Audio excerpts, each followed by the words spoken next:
Nathan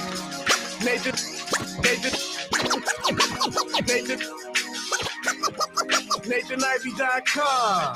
Mr. Ivey know the show must go on. And far as Cincinnati, man, I put on. Tunes made another flame beat for me to cook on. Raised arms, close fists, yeah, too strong. Team NI, chop it up at the chop shop. Top notch with the king flow, the hot shot. Cop squats in, listen to the real. Jumping like hopscotch, nobody harder than, oh, no, think not. Not only citywide, but nationwide. Superlatives, keep it locked like them Haitian guys. Put the truth in the airwaves, we talk about it.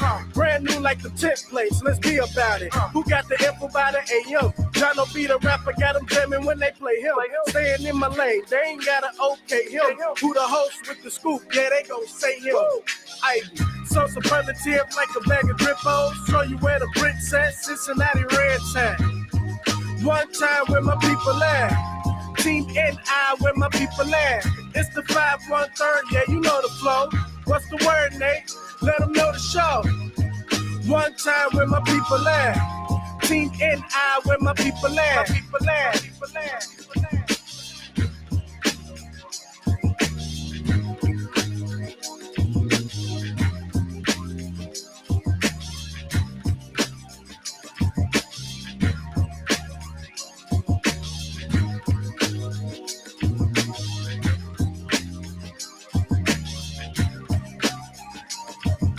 Everybody, welcome back. On today's show, Politicians Won't Save Us. I want to talk about Steve Kerr and how haters can push you to higher heights, to greater heights. Nothing like a good hater, man, to put that fire under your you-know-what. Good morning to you. Hope you're doing well. Today is my son's last day of school, and then he'll be home for about a week and a half, and then he's going to summer camp. He woke up this morning, the first thing I heard him say was, "Today is my last day of school." And I just had to take a moment because I remember those days. I miss those days, right? I miss those days. I remember the feeling I had when I graduated high school. It was just like, I'm sick of this shh. I ain't got to see these folks no more telling me what to do. I's almost grown. At least I thought I was anyway. Good morning to you. That image right there is a recent image from the White House, taken from their Twitter account. Joe Biden passed, well, I won't say passed, he signed via executive order what people are calling historic reforms to advance effective and accountable policing and criminal justice practices that they are hoping will build trust and strengthen public safety. I'll give you the details in a second. But almost immediately, people came out and was like, wait a minute, this ain't enough. This ain't enough. And they're right, because executive orders can be easily overturned by Congress and or the next president. All they got to do is sign a piece of paper. So all they got to do, sign a paper. And that's that. But it does say something about the overall policies and viewpoint of the president. I will say that, but I'll give you the details in just a couple of seconds. 513-873-7134. Will we get any meaningful gun control measures after 19 children were killed? We'll have to wait and see. At this point, I don't have a lot of confidence. There might be a lot of good people in Congress who feel a certain way about it, but if you can't get through the Senate, then what can you do? Good morning to you. Welcome back. Welcome back. It is I, Nathan Ivey, with you. Another hopefully good episode. If you want to share your thoughts this morning, 513-873-7134. That's a free phone call anywhere in the country and in some places around the world. If you try to call in from somewhere around the world and you hit a roadblock, then find me on Facebook, Nathan Ivey EY. Good morning to you. RIP to Flo Debo. Good morning to you. Hope you're doing well. What up? What up? What up? What up? Good morning. We must discuss this. We must discuss. Did you see that press conference with Steve Kerr? If not, I just want to run it again this morning because I've seen this happen so many times before. Like there's a tragic mass shooting or some kind of tragic death. People are outraged for about 3 days, and then something changes in the news cycle. And then we're on to the next thing. And nothing meaningful ever really happens. I'm just saying. Also, some new information about COVID. We haven't talked about COVID because nobody really wants to talk about COVID. COVID is inconvenient. It's inconvenient. Nobody really wants to talk about it. Nobody really wants to wear masks anymore. Everybody's getting out. I've been out more. The wifey's been out more. People I know are getting out more. But COVID is still here with us, and I'll give you the details in just a couple seconds. 513-873-7134. Some people, at least one person, is calling for a repeal of the Second Amendment.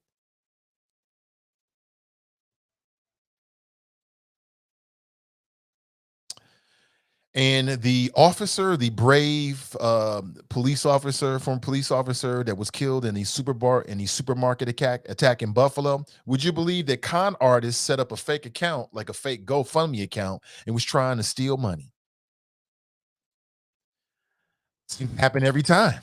It seems to happen every single time. Good morning to you. 513-873-7134. Today's show is brought to you in part by our friends over at Renew Community Church. Tap in on Sundays for their Sunday morning masterclass. You can tap in on Facebook, facebook.com/Cincy Renew. And you can tap in on YouTube.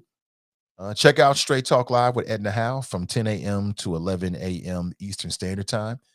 And then come back at 11:40 at 5 a.m. and check out the Sunday morning masterclass hosted by Charlie Winburn. Bounce back from setbacks, hard times, disappointments, and failures. Learn 9 steps to win again in life. That's coming up on this Sunday. That'll be this Sunday's topic. Also, today's show is brought to you by our friends over at Wing Champ. I saw a very interesting article about it was about this whole Juneteenth ice cream type of thing. Like, everybody's been talking about it, right? Everybody on YouTube's been talking about it. But I saw a really interesting local article about it, and they were touting and giving a lot of props to Liz Rogers. You know, she is the brainchild behind that brand. And also Wing Champs as well, undisputed champion of all wings. And I thought to myself, see, look at what God do. Look at what haters do. All these folks tried to hate on this sister, and now she's getting national press, and a lot more other really interesting things are happening for her. But it's just so funny, man, because Cincinnati couldn't appreciate it. And that's just how this fucking city is. It's like, for some folks anyway, it's not for everybody, but for some folks, Wing Champ, check them out for lunch or dinner today or this weekend. Recycle your dollars and enjoy yourself. But it's something about this city, and maybe it's like that in every city, but I'm not in every city, so you tell me. But in Cincinnati, it's like when people outside of Cincinnati give you recognition, then Cincinnati wants to give you recognition. It's just, I don't know what that is. I don't get it. Or when you die or you're no longer where you were, then they give you props. But while you're there, in some cases, And when I say they, I guess I'm talking more about, I'm talking about even black folks in some cases. Even black folks in some cases. What's this all about? You know what I'm saying? And perhaps that whole situation with Mahoganies would just made Liz Rogers even stronger. I mean, listen, you had black journalists that was going after her. You had black politicians that was going after her. Down the Dow folks was going after her simply because she opened the business on the banks. Some businesses don't work. Businesses fail. What's the big deal? It's because she was a black woman. Why she get all this money? Some kind of favoritism. I don't see it. Now look at what she's doing. She's blowing up. Haters can push you to greater heights. Same thing happened with Yvette Simpson. I'm not saying she ran a perfect campaign, but some of the things I heard was just ridiculous. And then there's even some deeper hating that went on against Yvette, right? Now look at her. National platform. Everybody loves her. I said, that's just how this city can be sometimes. I mean, that's just people. I don't know. But it's nothing like a good old-fashioned hater to push you even harder. You know what I'm saying? To make you just dig deeper, right? to make you just focus even more on your goals. You know what I'm saying? Got to thank them too. Good morning, 513-873-7134. Tabitha's in the house. She writes, I remember schools taking kids to King Island for the end of the school year. Yeah, I remember those days, man. I mean, Kings Island is cool. I'm not here to ish on it. People have a good time. I guess I work there. And when you work in the candy store, candy don't taste the same anymore. Rode all the rides, bought all the shit, ate all the cotton candy and the funnel cakes, did all that kind of shit. If I never have another funnel cake in my life, I'm Gucci. I have no plans on it. I did all of that. But I understand from, some people, you got some adults that really enjoy amusement parks and things like that, and have at it. For me, I'm not riding on any dangerous rides ever again. And I'm good. Now take my kids and watch them, or maybe I don't know what the circumstance would be where I'm leading children again. But if I'm with some kids or chaperoning something like that, I get a kick out of it. That's fun, man. That's fun to sit back and watch the kids have a good time. That's fun right there. But for me, I'm over it. I'm all over it. Tabitha writes, good morning. Let's chop it up. Good morning, Tabitha. Regina is in the house. Good morning to you. She writes, good morning, good people. Angela writes, this should be interesting. Pat writes, good morning. Anthony writes, morning, chop shops. Roy writes, good morning, everyone. Make it a great day. Absolutely. Fame Rothstein's in the house. He writes, good morning. I'm present. So are you. Let's do this. Well, let's do it then. Politicians won't save us. Now, I might be speaking to the choir, and so be it. I think politicians have a role to play, but some of the criticism and some of the just conversation I hear about Biden or whatever, I'm like, they got a role to play, but they're not going to save us. They're not going to save you. You save you. You save you one household at a time. One household at a time. 1 month, one paycheck at a time. So Biden signed what people are saying is historic executive orders, or an executive order, to advance effective and accountable policing. And this goes back to, I guess, what he said he would do on the campaign trail. What Biden realized is that for the Republican standpoint, they don't give a damn whether he's a white male or a biracial male or a black male, or he can be whatever nationality. As long as he's got that little D in front of him, the Republicans are going to do everything they can to dig their feet into the sand. That's how the game plan works. You know what I'm saying? They don't give a damn. Joe Biden he thought because he came up in the game with Mitch McConnell that he could sit down, they could see eye to eye. He don't give a about that. But already people are criticizing it. And again, that's what people do. Activists are saying that words on paper will not be enough. They're saying that Joe Biden's executive order on policing is a good step, but they're calling on Congress for more. That's what they should be doing. Very smart people out there. They understand what the game is. They get it. Joe Biden's order, signed on the anniversary of George Floyd's death, creates new standards for using force, restricts chokeholds and no-knock warrants, and creates a national police database of police conduct. Why is it so hard to get a gosh darn database on bad cops? Or should I say cops who have a history of behaving badly? By badly, I mean they're threats to the freaking community. Why is that so fucking hard? Why would any police officer resist that? Like, don't you want there to be a separation between you and the people that are in your job, but they abuse their authority? Don't you want us to know the difference? Civil rights activists, at least, and again, that's a very general statement, I'll get more particular in a minute, say that the order is a good start, but it's not enough to end police abuse across the nation. I don't think that we can ever end police abuse across the nation. You know what I'm saying? That's like ending bullying. I don't think you can ever end police abuse across the nation. I think you can do as much as you can to set the right standards, the right expectations, and then if those expectations are not met, to come down swiftly. But you're dealing with human beings. You're dealing with human beings. And when you're dealing with human beings, you got that human factor. And there's only so much that anybody can do. You know what I'm saying? You could train them up and teach them up and scare them and threaten them and let them know the consequences. But when they leave out the door and get into the streets, whatever's going to happen is going to happen. But I appreciate the sentiment, though. I do. Because something needs to be done. But is this enough in your opinion? I want to run through this.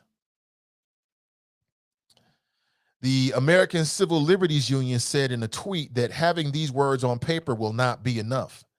The entire culture and mentality of policing must drastically shift in order to create meaningful changes.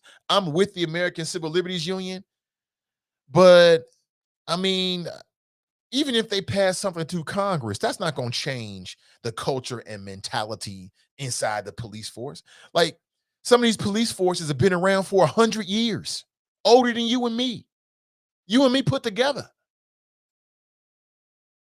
They've been shaping these cultures for 80, 90, in some cases 100 years.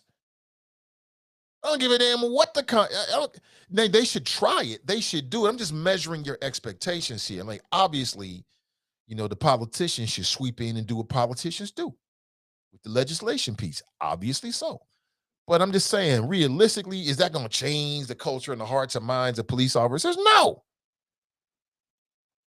No, if you got somebody that's got that in their heart, nothing's going to take it out. Now, you can identify them based upon their behavior. You know what I'm saying? You can get with their ass based upon their behavior. Obviously, you can do all of that, and we should as much as possible. As much as possible. The president's executive orders directs federal law enforcement and agencies such as the FBI and Border Patrol agents to implement the reforms. It does not apply to local agencies. Again, there's only so much a president can do. That's why I keep saying local, local, local, local, local, local, local, local, local, local, local, local, and local. And the other thing, in my opinion, what you need people in all these different cities, and I'm sure they're there, who are ready to dig in for about 20, 30 years. That's a 20-year battle. You know what I'm saying? Consistency is the hallmark of greatness. You hear all these people being compared to LeBron James. LeBron James been great for 2 decades. Is Luka the next LeBron James? Hell no, how could he be? LeBron James been one of the best at his game for 20 years. It takes consistency. It takes a long time. It appears, from my vantage point, it's the same thing when you're trying to, push your local government. You got your flash in the pans. They'll show up for a year or two, for an election cycle or two. It sounds great. Then they gone. You don't hear from them no more. But it seems to me that the people around the country and even in the city that are really able to push meaningful change are in it for decades. They in it for decades and decades. Your kids grow up. They still in it. Your kids have kids. They're still in it. That's why I say, when I hear people say things like, oh, we getting distracted. People that's about that life don't ever get distracted. They never get off focus. They're always on point. People that's not so much, and it's just a topic here or there, sure. They're just following trends. The order directs the Attorney General to offer grant incentives to agencies that get the accreditation. And so while these new reforms put in place by Joe Biden's executive order does not apply to local agencies, what they're hoping is that state and local agencies would adopt them in order to get accreditation and also to get money. We'll have to wait and see. Now, this is just an executive order, so the will of Congress supersedes that. And also, let's say Joe Biden is not reelected or a Democrat is not reelected in 2024. The next president comes in, Republican or independent or whomever, could even be a Democrat, could say, you know what, we're going to reverse that. And with the stroke of a pen, boom, something new happening. It is what it is. But, it does say something about the overall intentions of the Biden administration. It does say something about them that that Biden would push in this direction. Is it enough? Obviously not. But I want to get your thoughts about it. 513-873-7134. What I say is, wherever you are in the country, if you care about this issue, then get involved locally. If there's nobody in that space locally, wherever you might live, I'm in Cincinnati, you might be anywhere in the country. Well, then you fill that space if you got, the time and the heart and the mind to do so. If there's already people in that space, then call them, email them, text them, ask them how you can be involved. Maybe you see something or you got an idea and you don't see them really, working in that direction. Hit them up. Hit them up. Say, yo, I love what you're doing. How can I be of assistance? Or, hey, listen, have you ever thought about this? It's amazing what an email or a phone call or a direct message can do. But what we can't do is sit back and bellyache and throw our hands up and put all the pressure on the politicians, because when have they don't come through like that. They don't come through like that. But what will you think? What do you think? 513-873-7134. Now, remember, Biden initially called for Congress to pass the George Floyd Justice and Policing Act to overhaul police policies by the first anniversary of George Floyd's death. And it died last year after disagreements about, penalties for police misconduct, among other things. It was approved by the House in March of 2021. Of course, I just don't think I hear enough. Again, here, I'm preaching to the choir. I already know. We smart, intelligent people. By far, this is the best talk radio audience in the greater Cincinnati area, if not further than that. No doubt about it. But I have to make this point anyway, because when I listen to, from time to time, I'll check out what they call new black media, and I don't hear them breaking things down. I hear a bunch of bullshit, quite honestly, as if because you're the president, you can control every member of Congress. Shit don't work that way. Where they do that at? Where have you been? Where have you been? I hear people saying about what Obama did and didn't do. I was right here reporting about it every single day. I remember quite vividly. Obama didn't do nothing for black folks. Like, huh? Did you vote in the midterm? No, you didn't do anything for black folks. You didn't do anything for black folks. And the same thing might happen with these midterms in November of this year. It's the same old game. It's the same old game. And the game for black voters is you're going to get inundated with a lot of propaganda telling you that nobody cares about you, that there's no difference between the Democrats and the Republicans, and that Joe Biden's just trying to play you. You're going to hear that's going to be on heavy loop. How do I know? They do it all the time. I'll say it again. Dividing black people is easy. Very easy. Because of some black people's own, predispositions, right? How they already feel. I don't trust nobody. Well, let me give you some things. Give me some more shit not to trust. And then, of course, you got the smart dumb cats.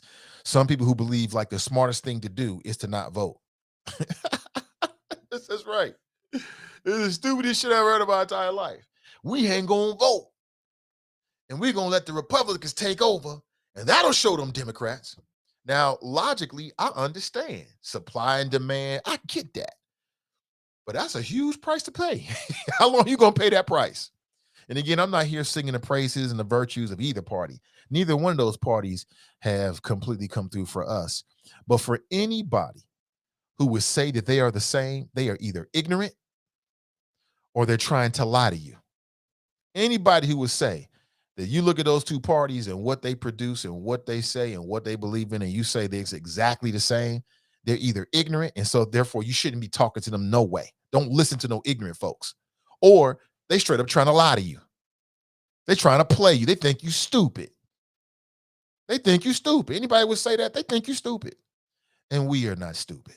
We are not dumb. We are very smart, intelligent people, and we can see through all the games. So again, executive orders are not legislation. They can be overturned by Congress. Congress has the ability to pass legislation that'll make it difficult to even carry out the order. But what people need to understand is I hear a lot of people saying, again, in no way am I trying to, I don't have to block for fucking nobody. I'm just giving you the straight facts as I see it. I hear a lot of people saying Joe Biden's failures, but really it's the U.S. Senate's failures. And I'm just saying, if we're gonna play in this wall, in this pool called politics, we gotta do it with some intelligence. We gotta know what we talking about. Yeah, I know what we talking about. I was just talking to somebody, a family member, 2 days ago. She was about to go. It's my little sister. She's about to go off. Joe Biden ain't doing it. I was like, sis. A, B, C, D, E, F, G, H, I, J, K, L, M, N, O, P. I had to break it down to her with the ABCs. She's like, oh, yeah, you're right. I know I'm right. You know what I'm saying? The way we talk about this, the way we look at this means a whole lot. Means a whole lot. Good morning to you. But what do you think?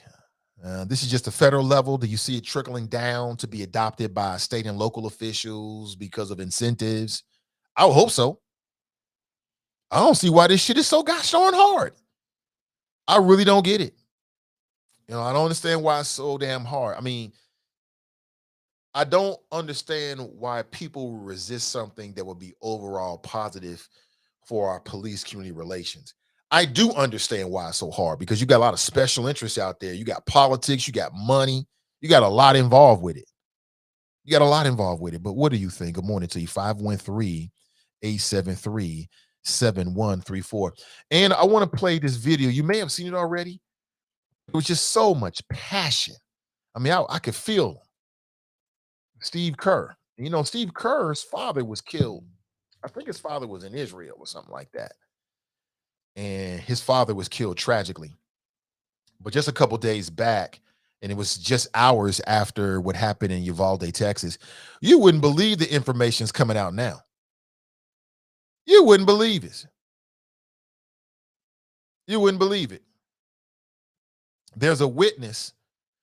So information is coming out now that some of the onlookers were very frustrated. And they were urging police officers to charge into the Texas elementary school. Go in there. Women is now being reported that women were shouting at the officers soon after the attack began.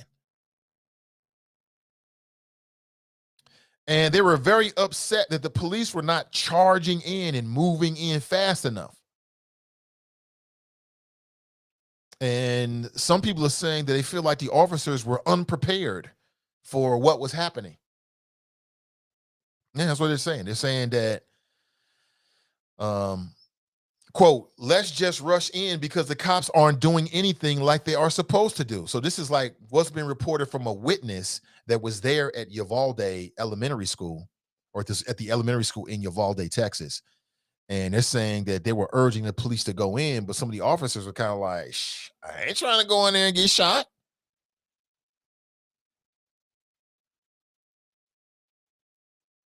Yeah. So now what's happening is investigators are working backwards, and they're trying to unpeel the onion and get an accurate, snapshot of actually what happened and what was going on.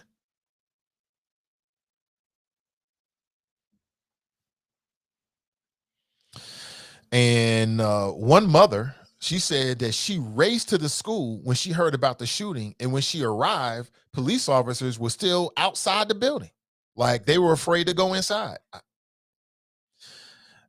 Is that unrealistic for a police officer? I mean, would you want to run in there and get yourself shot? Probably not.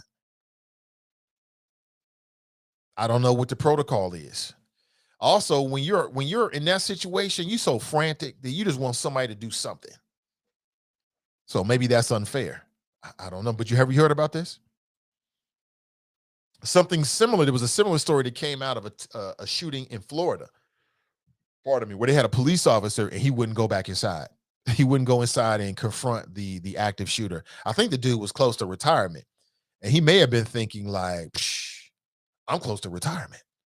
I'm about to get this boat, get this RV, or just kick up and catch up on some of my Netflix shows. I don't know what he was thinking, but perhaps we have unrealistic expectations for these officers in these situations, or maybe they are realistic. I don't know. TC writes, good morning. I'm finally up to catch the show. I'm glad to hear that. Good morning to you. Angela's in the house. Good morning, Angela. Drops in the house. He writes, good morning, Choppers. Good morning to you. Graxon, aka Black Russia, writes, good morning. Where are my comrades? Daryl writes, good morning, Nate and the Hella Choppers. Charles writes, Grand Risings, Nate and the Choppers. Jumping over to Spreaker, Ray writes, good risings all. Sharp writes, good morning, Nate and the Choppers. They love anniversaries. That's right, they do. Fox writes, rise and shine, young stars. Ray writes, if we're going to be honest, we can't discount the black people who have the worst outcomes of all citizens. And why is that again? I'm just saying. I don't know. Graston writes, money talks in politics. Elaine writes, good morning. Hey, good morning, Elaine. Hold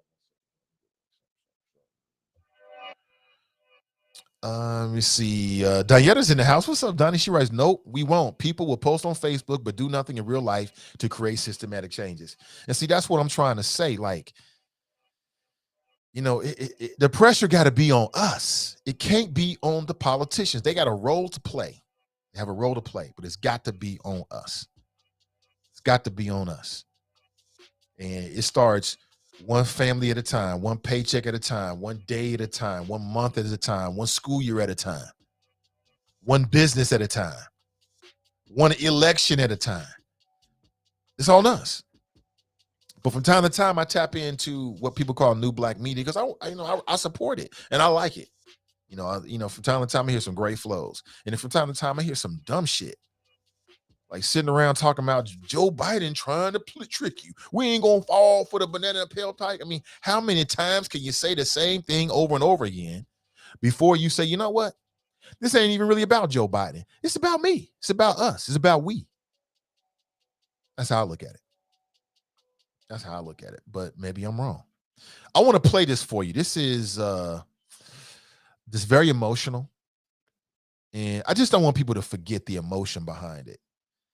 And if I think I remember this from The Last Dance. You know, Steve Kerr's father was killed. I believe his father was like a university president based overseas. I want to say somewhere in Israel, somewhere around there. It could have been in Israel. I think there was like a hostage situation and they ended up killing his father. I remember getting that from The Last Dance, although I knew that before that, but that was prominently featured. But here's Steve Kerr. Steve Kerr is a longtime NBA coach. He was with Jordan and Pippen, hitting big shots in big games, rings and all that shit. And now he's the head coach of the Golden State Warriors. And I can't say I know everything about his politics, but when he talks politics, typically I seem to agree. All right. And this is his press conference, only about 2 minutes and 51 seconds long. This was his press conference, just hours after the shooting in Uvalde, Texas. I just want to play it because I know how this shit is. That was just a few days ago, and we already almost on to the next thing, right? Almost. People still talking about it, but our attention spans these days is very, very short, unless it's something that happens to us in particular, like personally. Then you remember that shit forever. But check this out. Things happened with our team in the last 6 hours. We're going to start the same way tonight. Any basketball questions don't matter. Since we left shoot-around, 14 children were killed 400 miles from here, and a teacher. And in the last 10 days, we've had elderly black people killed in a supermarket in Buffalo. We've had Asian churchgoers killed in Southern California, and now we have children murdered at school. When are we going to do something? I'm tired. I'm so tired of getting up here and offering condolences to the devastated families that are out there. I'm so tired of I'm tired of the moments of silence. Enough. There's 50 senators right now who refuse to vote on H.R. 8, which is a background check rule that the House passed a couple of years ago. It's been sitting there for 2 years. And there's a reason they won't vote on it, to hold on to power. So I ask you, Mitch McConnell, I ask all of you senators who refuse to do anything about the violence and school shootings and supermarket shootings, I ask you, are you going to put your own desire for power ahead of the lives of our children and our elderly and our churchgoers? Because that's what it looks like. It's what we do every week. So I'm fed up. I've had enough. We're going to play the game tonight, but I want every person here, every person listening to this, to think about your own child or grandchild or mother or father or sister, brother. How would you feel if this happened to you today? We can't get numb to this. We can't sit here and just read about it and go, well, let's have a moment of silence. Yeah, go Dubs, you know. Come on, Mavs, let's go. That's what we're going to do. We're going to go play a basketball game. And 50 senators in Washington are going to hold us hostage. Do you realize that 90% of Americans, regardless of political party, want background check, universal background check? 90% of us, we are being held hostage by 50 senators in Washington who refuse to even put it to a vote, despite what we, the American people, want. They won't vote on it because they want to hold on to their own power. It's pathetic. I've had enough.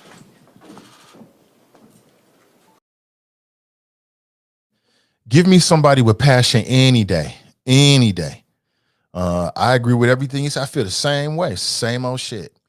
Somebody, and I think this was on the Huffington Post. I can't recall who the writer was, but they compiled a list of the tweets from primarily Texas-based Republican lawmakers, and they were all saying, but they really had senators as well. They had a lot of senators, Republican senators, and they were all saying the same thing, you know, expressing condolences to the family, their outrage, and saying thoughts and prayers. But not one of them was like, hey, here's some policy that we need to put in place that might address this in the near future. You know what I'm saying? Like, the Senate is still trying to deal with like what they call the so-called Charleston loophole. You know what the Charleston loophole is? You know what that is? Do you know what HR 8 is and HR 1446? Because when people talk about policy, that's what people are talking about. HR 8 is the so-called Bipartisan Background Checks Act of 2021. It would expand background checks on individuals seeking to purchase or transfer firearms, including for private individuals, and closing the gun show loophole. The requirements would also apply to online sales. Let's break this down, family. We smart, intelligent people. I'll read it again. HR 8, or the Bipartisan Background Checks Act of 2021, would expand background checks on individuals seeking to purchase or transfer firearms, including for private individuals and groups. It would close the gun show loophole, and those requirements would apply to online sales. Now, you might be hearing that for the first time, and I know smart, intelligent people need time to really think about it. We don't have a lot of time. Only got a little time with you this morning. So I want you to give me your thoughts of what you just heard me read. Does that sound like it's a good, let's make this simple. Does that sound like a good idea, a step in the right direction? Or do you think that that would be a bad idea? Let's make it real simple. Would you support that or not? While current federal law requires background checks only for licensed gun dealers, HR 8 would make it illegal for anyone who is not a licensed firearm importer, manufacturer, or dealer to trade or sell firearms. The one thing it would not do is create a registry, like a federal registry. What do you think about that? Is that a good idea to you? Why is that so difficult? I mean, so what does this mean? No more gun shows? Can't go up to Sharonville here in Ohio and go to a gun show? Can't purchase it like from like a private dealer or something like that? Like a private owner? I mean, yeah. I mean, if you're someone who is, you know, selling your guns to people that you think are mature and clear-headed or whatever, and this is just how you make a little bit of money, boom, you're going to hate it. You're going to hate it.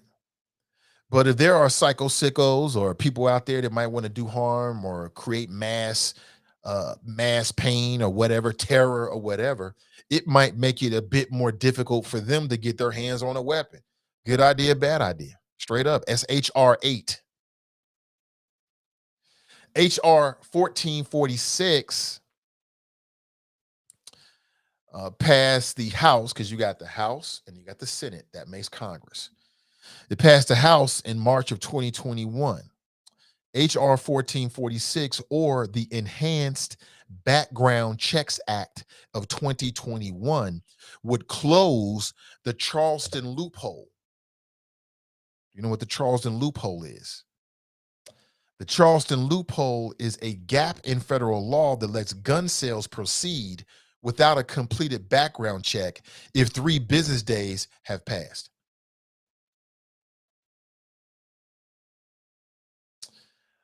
HR 1446 is linked, and this goes back to the Charleston, South Carolina shooting in 2015, where a white supremacist obtained firearms using that loophole and then later killed 9 black people at the Mother Emanuel AME Church. So that happened in 2015. The authorities can trace it back to Dylan Roof. That's how he was able to obtain the weapon he got, and he used it on a mass shooting spree and killed 9 black folks. This mofo went to the church and sat back there and scoped it out first, then came back and shot him and killed him. Again, it would close the so-called Charleston loophole that says that a gun sale can proceed if you wait 3 days. Does that seem like enough time to you? Should they close that? Again, me personally, I'd have no problem with it, especially considering that it's linked to what Dylan Roof did back in 2015. I have no problem with it. Why is this so difficult? These seems to be very basic. Like, none of this prevents you from getting a weapon. None of this prevents you from owning multiple weapons. I just don't understand how, if you are a law-abiding citizen, let's say you're pro-Second Amendment, let's say you on some constitutional carry shit. Okay. You a law-abiding citizen? You just on that I'm pro-gun type ish. Okay, cool. Why would you ever have a problem with something like this? It don't affect you because you're a law-abiding citizen. What difference does it make? What difference does it make? You know what I'm saying? Like, if you got to wait a little longer to get your hands on a weapon, okay, plan ahead. Let's say you want to buy some new weapons because you're going on a hunting trip. Well, plan ahead. Because you know the waiting period might be a little long. Just plan ahead. Simple as that. You show me somebody that's desperate to get their hands on a weapon, and I'm automatically suspicious. Like, well, you can't wait? Why? What's going on? But it seems like there's this mentality that I see similarities to. Like, when it comes to police reforms, it has appeared to me, in my eye, that some people are resistant to any police reform because they feel like it's going to open the door and it's going to be an avalanche and everything is going to be against the police. And it seems like it's the same attitude when it comes to this gun stuff. Like, if we have any little small reforms that makes it a bit more difficult for people to get their hands on guns, if we agree to this, then the next thing you know, the federal government's going to be knocking on your door, confiscating your weapons. I don't believe that one bit. But that's the way it appears to me, should I say, that some people feel that way. I don't know. I could be wrong about this. 513-873-7134. Again, I say politicians won't save us. You got to save you.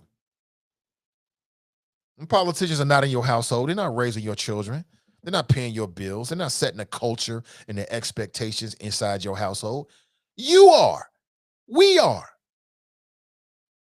You know what I'm saying? I have 2 children with my wife. We are responsible for our children in every single way. Everybody else is a partner in what we're doing. The school system is a partner, but we set the standard. We set the culture and the expectations, not the schools. They help us and we help them.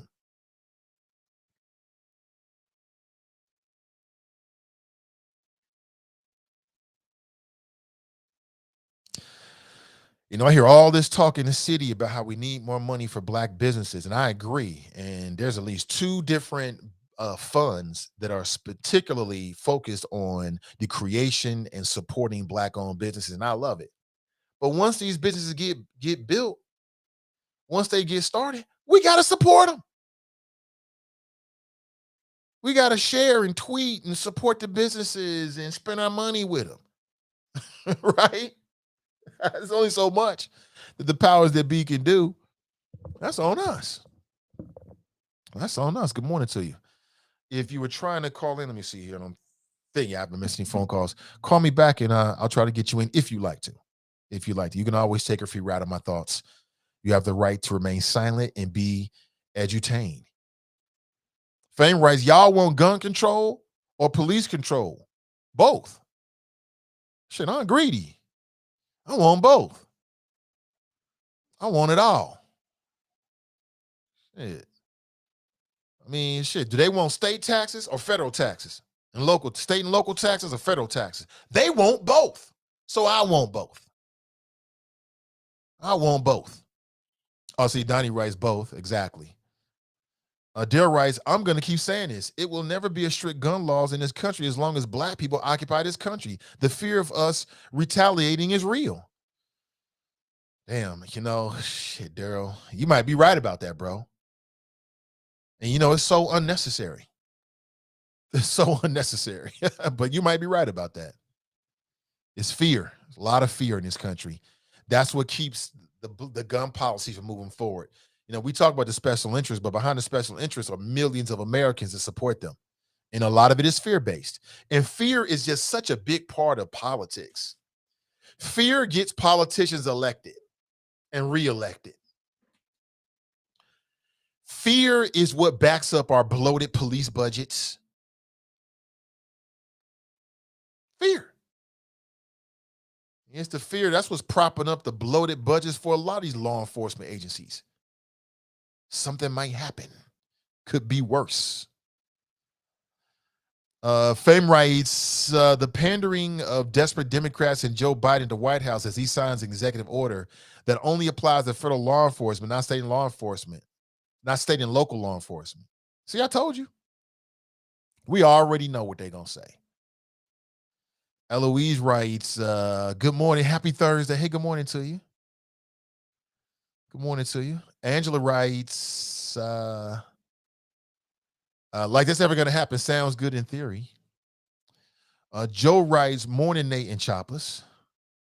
Daryl writes, I mean, I hear that, but I don't know, man. I don't know. You give me one person that's got heart, smart and intelligent, and just won't stop, and they can make shit happen. You get that person 10 people just like them behind them, and you got a small army. You get that person 90, you got 100 people with heart and intelligence, and it's not gonna stop. You can make almost anything happen. You can make you can move a lot of mountains and clouds and shit. I've seen it happen. We see it all the time. But most people just don't have and I'm not saying I'm something special. This ain't me. I'm talking about other people that I see. There's way more about it than I am. But I just see it's just that consistency piece. You know what I'm saying? Because we get some ideas, they come up, they flash up, they burn real bright. Oh, that's pretty. Ooh, and then you don't hear shit else about it. It's gone. It's like, what didn't we just happens all the time?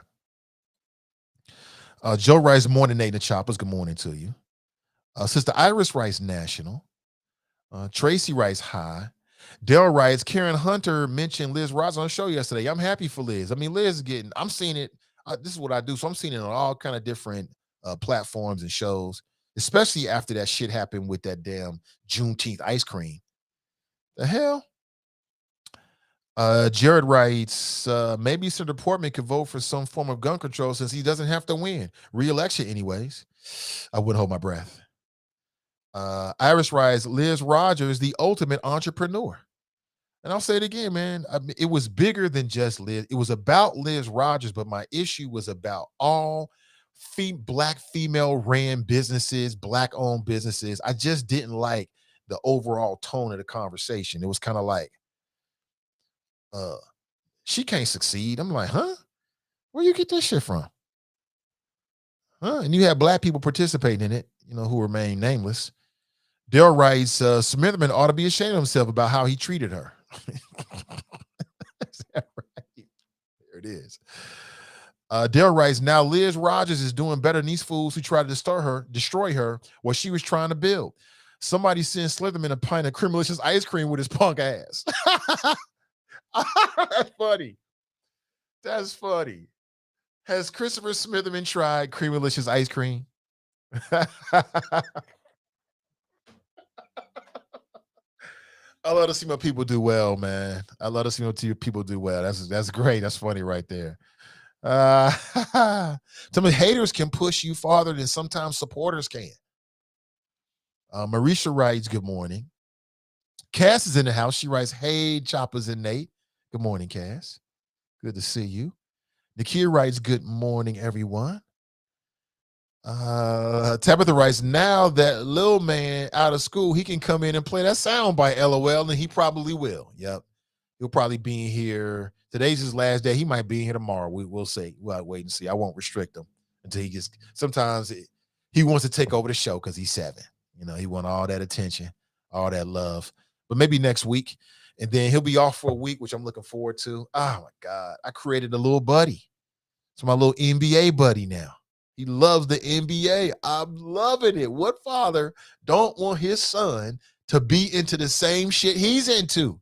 It's great. My daughter is my movie TV buddy.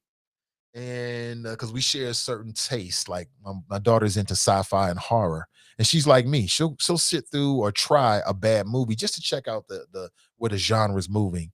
And then she's articulate enough to talk about how she feels about it and share her viewpoint. I'll be having a ball, y'all. No, man. Listen, I'm way more blessed than I deserve. Way more blessed. Terry writes, that goes back to chastising non-voters who already thought like this. I don't understand non-voting. There might be a scenario, I'll leave the door open, in which you're like, nah, a no vote is the best vote. I don't know what that might be, but I'll leave the door open. But if you don't believe in a presidential campaign, you cannot look me in the eye and hold any credibility and tell me that you ain't voting for your school board. You're not voting for your county commissioners or your local elected officials that make critical decisions about your quality of life where you live on a day-to-day basis. So if you told me, if somebody said, listen, I don't vote in the presidential election, I still think that's foolhardy, but okay, as long as you voting locally. But to not vote at all it's just smart dumb cats. It just doesn't make a lot of sense. You're cutting off your nose to spite your face. I don't want to get into this long thing about voting. You do what you want to do. But you know how I feel about it. Tabitha writes, why is America scared of the NRA when they are the NRA? Scared of the NRA, the National Rifle Association. They're not as big as they used to be, I thought. I was reading some articles. They was having some financial issues and things like that. But it's the fear. It's bigger than the National Rifle Association. It's bigger than the Ohio Buckeye Firearms Association. It's the fear that people have. And they instill that fear in us through the news media. Local politicians, I'm going to be tough on crime, right? We focus on every little murder, as we should, because every life is precious. But I wonder if it's the way that it's reported. It's like all you can do with it is be afraid. There's nothing else is useful out of it. Brent writes, good morning, Nathan Choppers. Nakia writes, how much information technology specialist and pretty easy peasy? How much information? I'm not sure what you're saying, Nakia. Can you retype that, please? Brent writes, so-called good cops that don't report the bad cops are not good cops. I'm with you. Angela writes, this is Angela Johnson Orr. She writes, I got on the diamond back with my husband and they didn't have a harness to go over my body. I told him I want off. He told me he's seen real fear in my face. He told them my wife want off. Yep, I got off, LOL. Smart. TNT writes, well, those activists need to vote more senators in and maintain the majority in the House, or there will not be any change in the law. Mika's in the house. She writes, good morning, Choppers. Today is a great day to have a good day. I've heard that before and I love it. Nikia writes, they can create databases for records or taxes, but they can't create that database. Pardon me. You're talking about police officers that have demonstrated bad behavior, I agree. We need the same thing with teachers. Just give me a database. I want to be able to go to it and see your history. What's wrong with that? Brenda writes, good morning. TNT writes, it's all about accountability. So if they do it, they will pay the consequences. Absolutely right. But that's what I'm saying. It's just so much trust. It's just so much trust that we put in police officers, and you don't know what somebody's heart is and what's inside of them until it gets manifested through their actions. And sometimes it's too late for some poor, average Joe, man, woman, child, or whatever that comes across a guy or a female, an officer that's either having a bad day or has got something in their heart or their mind. And by then it's too late. Somebody's been killed, somebody's been hurt, somebody's in the hospital. Then it's too late. Ronald writes, good morning, Chop Shop family. Hashtag Chopper Love. Brenda writes, good morning. David writes, good morning, Nate and the Choppers. Terry writes, isn't our council vastly Democratic? Are you pleased with the work they are doing? Yeah, it's a vast majority. There are 8 Democrats and 1 Republican. Liz Keating, I believe. Yep. Are you pleased with the work they are doing? If I was going to answer that question, I would have to take a deeper dive, with I admit I have not done. I have to take a really deep dive in to everything that they voted on. Now, what I will tell you is I'm watching more city cable than I have before, and it gives you a good insight as to what's happening with these community councils and what's going through. Haven't watched every minute of it, but at this point, Terry, what I would say is I don't have any major objections. I'll put it that way, if that makes any sense. Jenny writes, good morning, Nathan and Choppers. Happy Thursday. Charlie Wimber's in the house. Good to see you. He writes, good morning. Beautiful winners. Just got off the treadmill in Columbus, Ohio. I like that. Just got off the treadmill. Not like working out in the morning. You get that great feeling throughout the rest of your day. Winners focus on winning. So I wasn't with you on Tuesday. I was asked to be a part of a virtual, and I'm not even sure if it was, I don't know if it was to the public or if it was just to this particular association of public relation professionals here in the city and beyond. It was myself, Kyle's Inkeeps, and a sister named Miana something. I don't remember her last name. And they were asking a multitude of questions. And one of the questions was, well, how do you prepare for your show? And they gave us the question beforehand, so I got a chance to think about it. And as I thought about it, I thought, shit. I mean, the truth is the show prep never ends. Show prep for me is 24/7. Show prep for me is in the gym, is what I eat, is good oral health, making sure, my mouth is healthy. This is an instrument for me. I'm a creative person. This is a tool. Your body is a tool. It's bigger than just choosing the different topics. That's an aspect of it. But for you to be your best as a talk show host, as an orator, as a creative, that means that you're making sure your body is the best as well. So your mind is the best. You're getting the best outcome from what you have physically.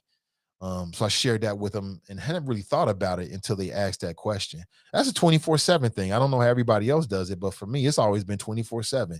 To my wife's chagrin, trust me. That poor woman. Well, anyway, because she hears it. I'm always, what do you think about this? Running shit past her. At this point, she's used to it. she knows how to give me what I'm looking for at this point, man. Angela writes, my nephew, Christopher Martin, is being called back to the stand against 3 officers in George Floyd case. Pray for his strength, Choppers. Yeah, that's right, Angela. I forgot you had told us that before. Interesting. Jerica's in the house. She writes, hola, beautiful black people, and the others too. I don't know, for whatever reason, I see Jerica and I think about Kevin Samuels. Isn't the world a lot less fun now that Kevin Samuels not here? I told you that man was fun. Told you. That man was fun. He was good for talk radio. He was whipping shit up. He was making people think. He was making black women think. He was making black men think. And now we don't have no more of his new content. Don't you miss it? I do. See, damn, you got to appreciate people when they're here, man. Anthony writes, shame you have to essentially bribe people to do the right thing. Drop writes, if the desperate Democrats were not pandering, they would get rid of the filibusters and pass the black agenda. Is that what they would do? Okay. Shantae writes, Democratic President Lyndon B. Johnson said he was going to have Nicholas voting Democrat for 200 years, and he is very well-known racist. So what have the Democrats done for us? What have the Democrats done for us?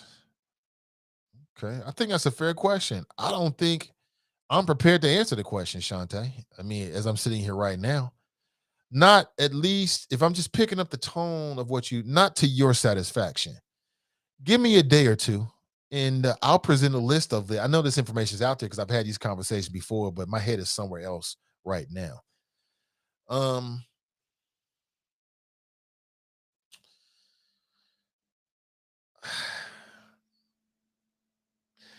What I would push back on, Shantae, and it goes back to this politicians won't save us. What I would push back and say is this, that it's less about what the politicians will or won't do, and it's more about what we will or won't do.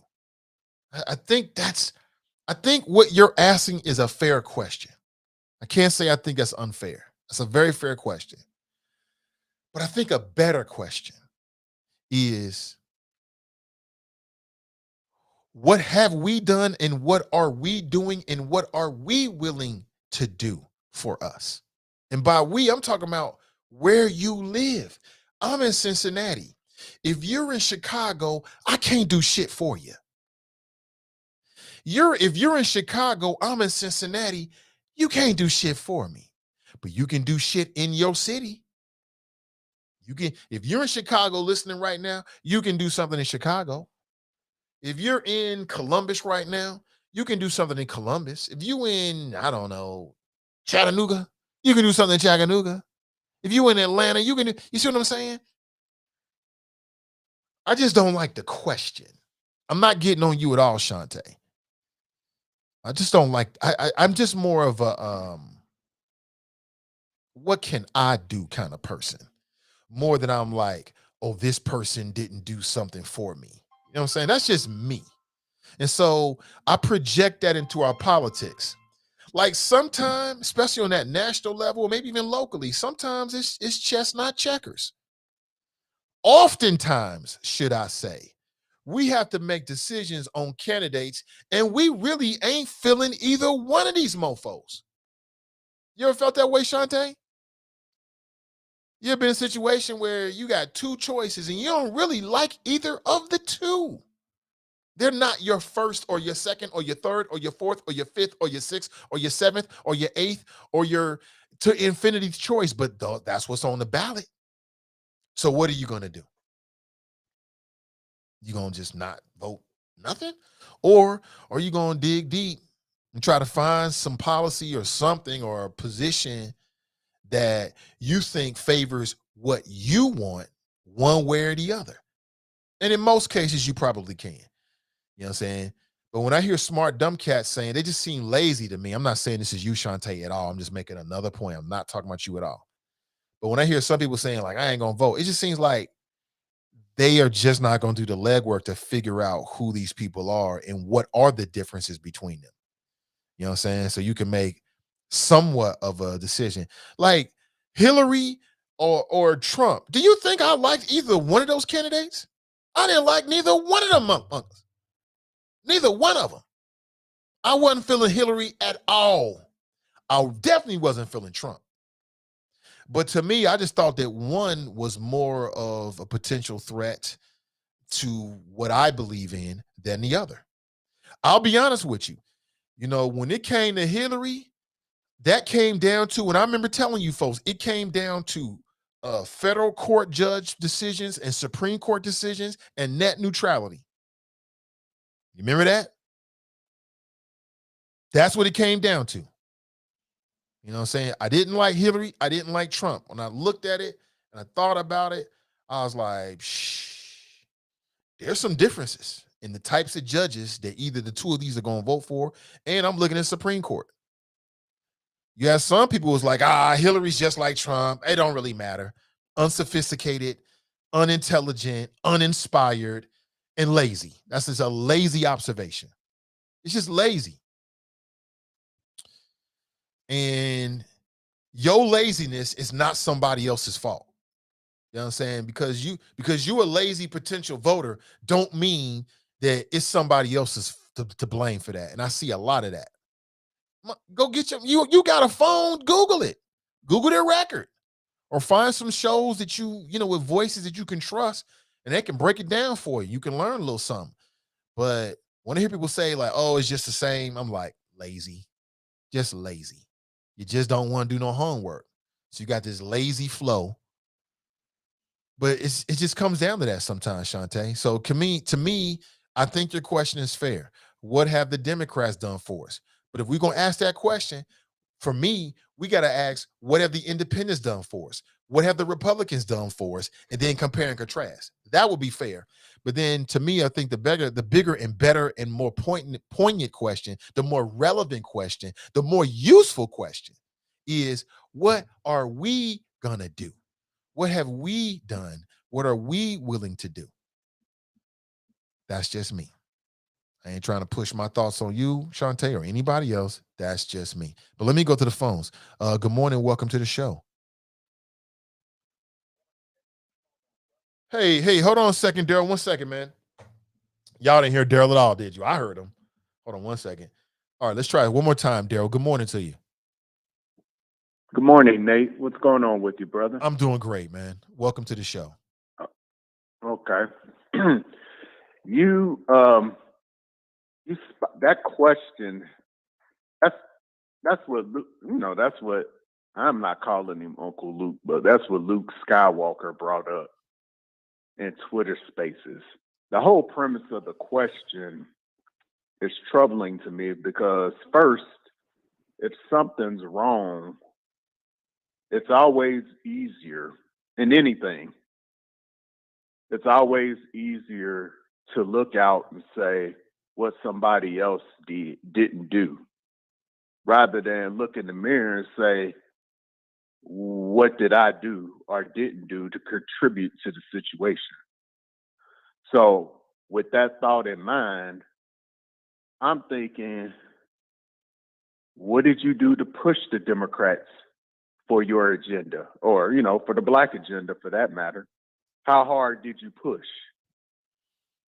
Because we see the other side is out here pushing, like, you talk about abortion rights, they out there every day, 24/7, and you encounter them personally. You see what I'm saying? They're on their job to issues important to them. Now, they may be, in my eyes, misinformed, but whatever they think is important to them, they're pushing those issues in front of their lawmakers, in front of their governors, in front of influential people to accomplish their agenda. So that's the first question I'll ask. Like, if you're going to get on the, they ain't done, I mean, like you said, and I'm not trying to cast a dispersion on the person that sent that in, but it's all through social media, and it's a common thought. Like, what have the Democrats done? Oh, I mean, what have you done to push them? This is a democracy. You have to get active in it. You can't just sit on the top. Well, what have they done for us? I mean, you see how, honestly, Nate, and I'll say it, and I'll take the heat for it. You see how lazy that sounds? What have they done for me? What has your ass, have you gotten off your ass and made a point to get your agenda through and make a point? So I ain't hearing that, man. My other part is people come in with, what have the Democrats done? Where's your smoke for the Republicans? Why don't you ask the Republicans, what have they done? Drop. What have y'all done? Other than, let's see. Make it harder to vote. decline the ACA, take away on the state level, applying the subsidies to the ACA to help people out that don't have Medicare? Shall I go on? There's a whole list of stuff. They won't even put in simple gun law checks. Banning books, saying critical race theory is taught in elementary and high school. What have the Republicans done for black folks? Huh? Where y'all at? Since y'all want to run on that side, where y'all at? I'm calling you out right now. Where y'all at? What have they done? They ain't done nothing for our people. And Luke's, and then you got people like Luke Skywalker that support Marco Rubio, who ain't done a jack for the black community, but then says, I just list five things the Democrats are doing. And, why should you vote? What have they done? Man, come on. Get the hell out of here with that bullshit. I'm sorry, Nate. This stuff gets me fired. This that Ice Cube shit. Motherfuckers come out. I got a black agenda at the last minute. And then Kamala was like, well, I'll meet with you. And he's like, nah, I don't want to meet with you. Who the fuck is he? I'm sorry, man. You done stroked the nerve with me, man. I mean, not what you were saying. It's just the issue, the topic. I mean, I think it's craven and it's lazy. And you have people in our own community that look like us that are chaos agents trying to prevent people or, prevent people from engaging in a process to make the change that they want to see.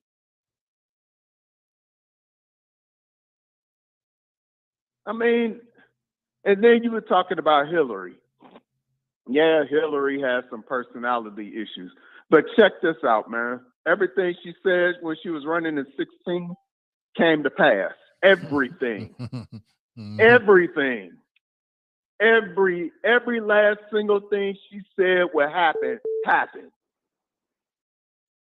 But no, we got up in she did the super predators. She did super predators.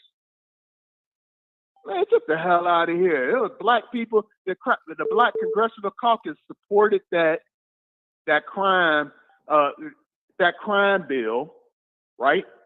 Because of what was going on in our communities in the early 90s as it related to crack cocaine. Oh, and then they get on Biden about it too. Oh, guess what was part of, what was it, the 94 crimes bill? I think it was 94. I can't remember what year, but guess what was part of it?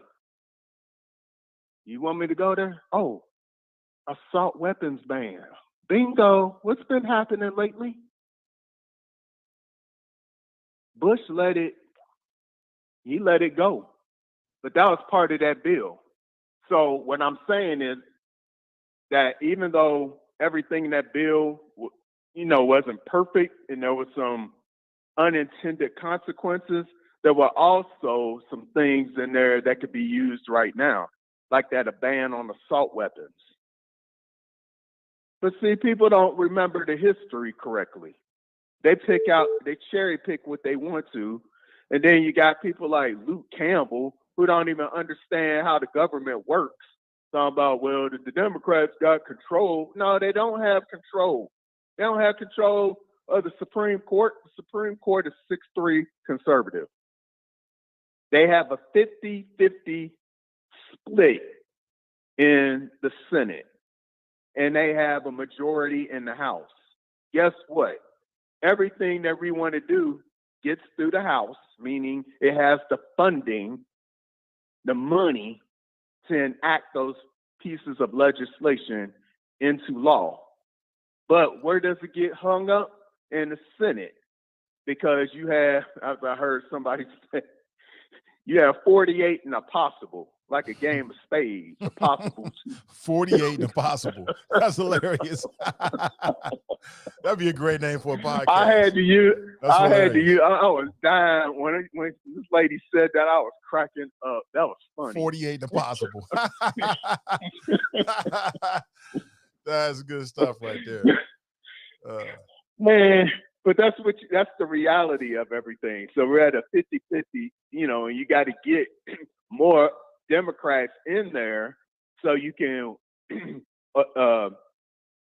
basically temper those two and get stuff passed, through on a filibuster, a filibuster reform on certain issues. And that's how the game works. It's a numbers game. But, these sorry arguments about what have the Democrats done for you? Well, what had the Republicans, like you said, what had the Republicans done? What had the independents done? Shoot, they trying to take Black history out of the damn education system. But you want to save all your heat for the Democrats, right? Think about that before you make a comment. That's all I got, Nate, man. I might be back tomorrow, depending on, what you're talking about, but I've been saving that up. And drop. Next time you call in with your nonsense, again, you contort, you take a little bit of truth and you twist it. You talk about how the Democrats, this is their plan and this, that, and the other. Oh, did you mention Tim Scott's submarine, the George Floyd bill? Did you mention that, Drop? And that's why Biden had to do an executive order that only applies to federal police, but it's something. He was ready to sign that thing, and they went in with good faith with,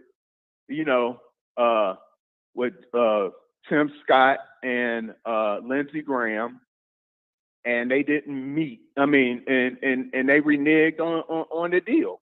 They took out qualified immunity just to get it through. And has support from the international and national FOP. But Drop don't mention that. Or people that like Drop don't mention that. They don't mention that stuff. Oh, and then the families that, the George Floyd bill was for, the families, Tim Scott didn't meet with them. After he reneged on that deal, he refused to call them or meet with them. But yet we're supposed to believe Republicans are good for us. Man, get the hell out of here. Go back to your cave, bruh. And then come correctly with our people and stop gaslighting us. Peace out, Nate. Appreciate the call. It's Daryl from Atlanta. Had a lot to say. 513-873-7134. Now, somebody was trying to call in during that call. And again, I'm just running a one phone line system at this point. So call me back and I'll try to get you in. And I'll give you a minute or two to do that. And then I'm going to take a quick break and come back. And I'll be with you clumping to probably the top of the hour, close to the top of the hour this morning. Good morning to you. Hope you're having an excellent day. And we'll be back with more. Good morning. Welcome to the show. Clumping to probably the top of the hour, close to the top. Good morning. Hey, Hey, this is Omar. How you doing? what up, Flo Maney? I'm good. Yeah, just wanted to get a quick couple of points in. A question was asked about what have the Republicans done, right? Well, what have the They've done Democrats exactly- done? Yeah, but I'm saying the gentleman who called before, Right. he pointed out, what have the Republicans done? They've done exactly what they were supposed to do, work for their constituents. You don't vote for Republicans. Stop asking that question. You say you're supposed to put pressure on the Democrats because you voted for them and you want a certain thing, then why not put pressure on them? Stop making excuses to take pressure off of them. Oh, they can't do this. Oh, they can't do that. No, they can do whatever they want to do. They passed the Asian bill, right? Okay. They can pass bills. They can make deals. They can get stuff done. They don't want to. It's not their priority. Gotta stop. Gotta start. If you want to put pressure on the Democrats, actually put pressure on the Democrats. And as for gun control, I mean, it's sad for what happened. I'm going to put that right there. Kids shouldn't be getting killed, stuff like that.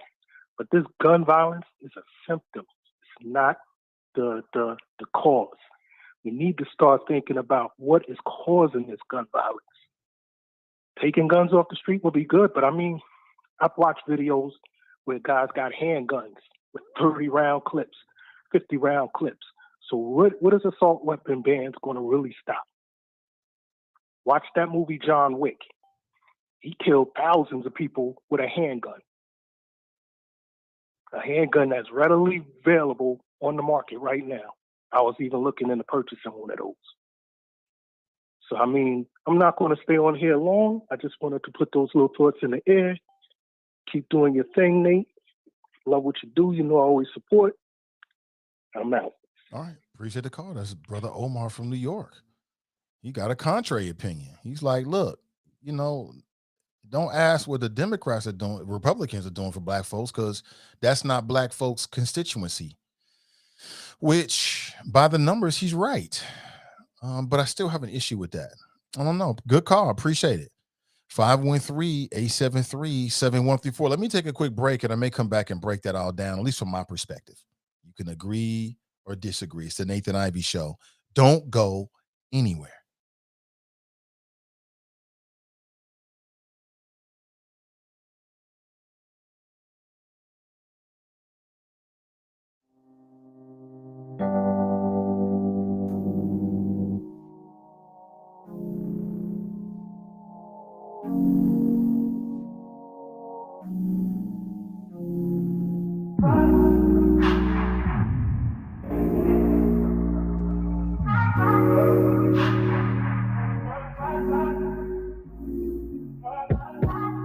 Told you so extra, but I know I'm the same. Yeah. Love me in spite of my trauma. Give me what I need instead of the drama.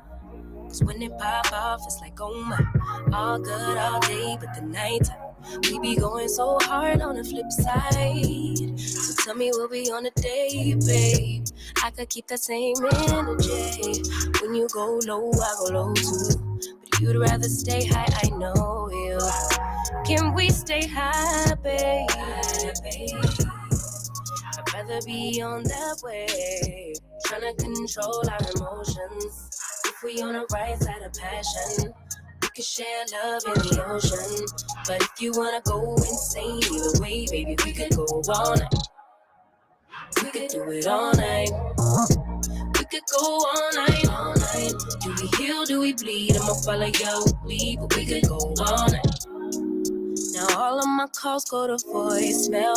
I block you so I don't raise hell. Should've talked through it in detail. Our separate ways ain't gon' end well, no. But when we get back, it's like, oh my, all bad all day, but the nights get that good till we act right.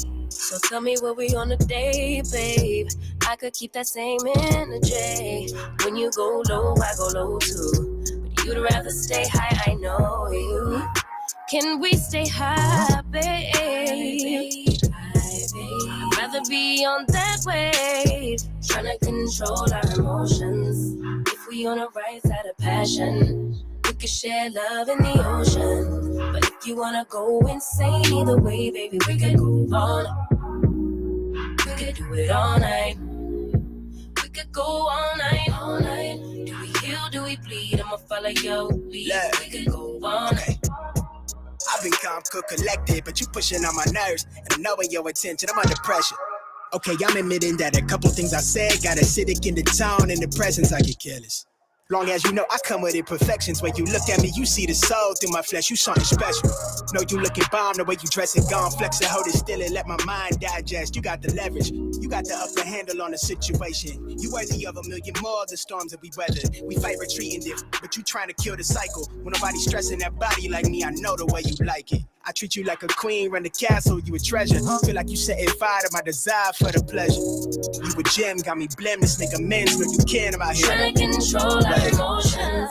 If we on the right side of passion, we can share love in the ocean. But if you wanna go insane either way, baby, we could go all night.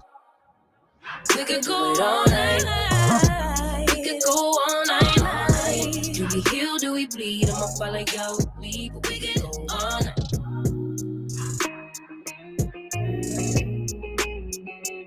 All right, good morning, everybody. Welcome back. Nathan Ivey with you. One man, one microphone, one mission. Let's get back into it, shall we? If you want to share your thoughts this morning, 513-873-7134. That is my number. It's a free call anywhere in the country and in some places around the world. Good morning to you. Shantae writes, a background check has nothing to do with someone's mental health problems. I agree.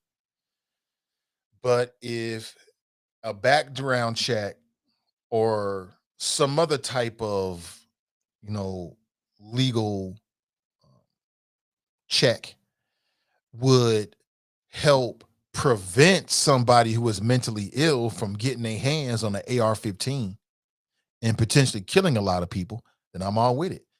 Some people are saying it's a mental health issue. Some people are saying it's a access to gun issues. It's a both issue. Are we really serious about mental health? I don't think so. And mental health to me is bigger than just identifying people that just need therapists, because everybody needs a therapist. We all effed up. Every last one of us got our own problems. It's our mentality. It's what we value. It's what our culture values, right? It's deeper than that. You know what I'm saying? It's deeper than just, let's make sure everybody that wants a therapist has access to a therapist. It's deeper than that. Sister Iris writes, I don't think it will be effective in addressing police misconduct, since the majority of misconduct and excessive use of police incidents are done by state and local police. However, I am also happy that it restores and expands the restrictions on the transfer of military-style equipment and provides funding to reimagine crisis response. These are the only provisions that, 2, direct impact state and local police, and 3, but qualified immunity is still unaddressed. She also writes, Liz Rogers was and is successful before Mahogany's on the Banks. The Hamilton Project, advertising business for 10 years. She works hard and is still building. Tanika writes, I really miss Kevin Samuels, no lie. I miss the brother because at least once every month or so, something would happen on this show and it just be interesting. You know what I'm saying? I don't look at Kevin Samuels and see somebody who was misogynistic. He was a performer. That was his shtick. And it wasn't for everybody. Like, some people don't like gangster films. Some people, you say, you ever seen Casino? They're like, what the fuck is Casino?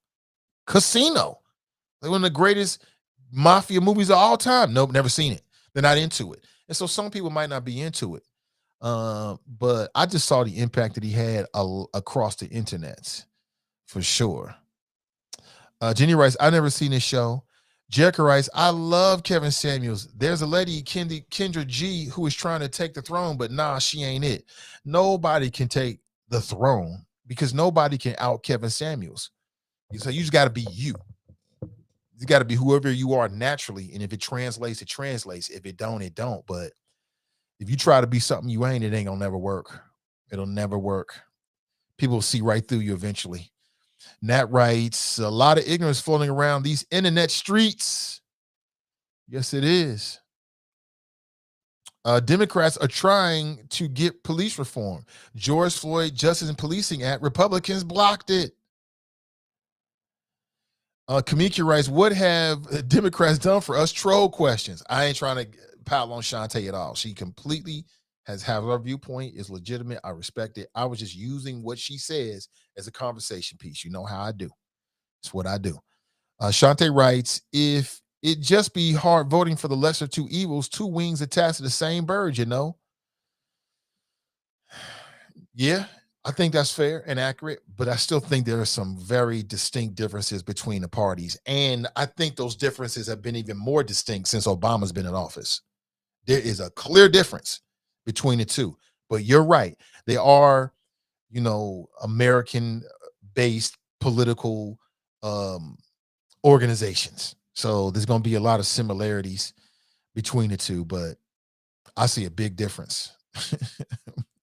I mean, one is the party of Margie Taylor Greene, who's been embraced. She ain't an outlier.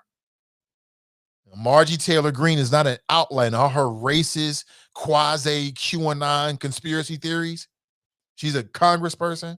She just won a primary challenge. She is not an outlier. It looks like she's the mainstay. She's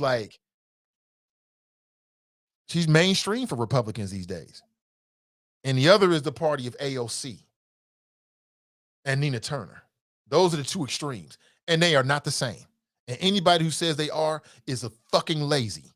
They are not the same. They don't act like the same. They don't talk about the same policies. Those are two different peoples, two different viewpoints. And that's what you get. That's what you get. And I'm not here to tout the virtues of one or the other. I mean, the proof is in the pudding. You make your own decision. You smart, intelligent people, but they are not the same. AOC is not the same as Margie Taylor Greene. And they're both looked upon as being on the fringe of their respective parties. And they are not the same. They're not the same at all. So when people say, oh, it's all the same, they are lazy. They are not doing their homework. And like Daryl said, they take a little bit of something that's true and they add a whole bunch of shit that ain't true, but they got a little bit of truth in there and they try to ride off of that. Let me see here. Jesse writes, I couldn't with either one of them. Can't stand Trump or Hillary, which led to a party change. Irish writes, please pay attention to the votes of city council. It's budget time. The administration and all city departments look for your interests, equity in policy, and accountability. She's right about that for sure. TNT writes, Democrats are fight for pro-choice, while Republicans are trying to force women to have babies from rape and incest. Right. Now, how can you claim that you're pro-life and you're not willing to do something from a policy perspective to deal with the loss of life that happens with these mass shootings? Like, pro-life to me is bigger than just what a woman does with her body. It's bigger than just children and our children being born to me. Pro-life means you are pro-life across the board. That means death penalty. That means acts of great violence committed by one state against another, i.e. war.